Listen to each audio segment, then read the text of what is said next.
Magandang araw mga kagabay. Ngayon po November 22, 2025, araw po ng Sabado.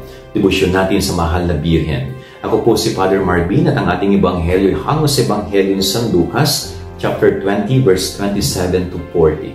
May mga ilang Saduceo po ang nakikipag-argument sa ating Panginoon.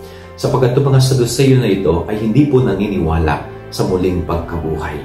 At dahil sa hindi sila naniniwala, ay ipipilit po nila yung kanilang pagkakaunawa, ipipilit nila yung kanilang side, ipipilit nila kung ano yung gusto nila. Sarado na yung kanilang isip, sarado na yung kanilang kalooban sa turo ng ating Panginoon. Alam po ninyo, totoo po yan. Kapag ang isang tao ay sarado ang isip, no, kahit anong gawin mong paliwanag dyan, hindi po yan makikinig.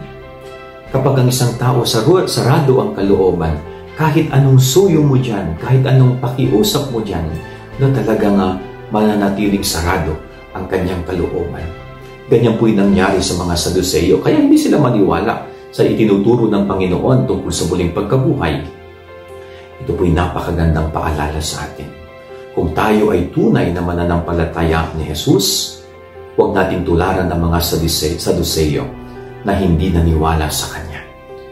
Tayo, bilang mga mananampalataya tagasunod ni Jesus, ay patuloy na makinig at maniwala sa katotohanan ng Kanyang ipinangangaral.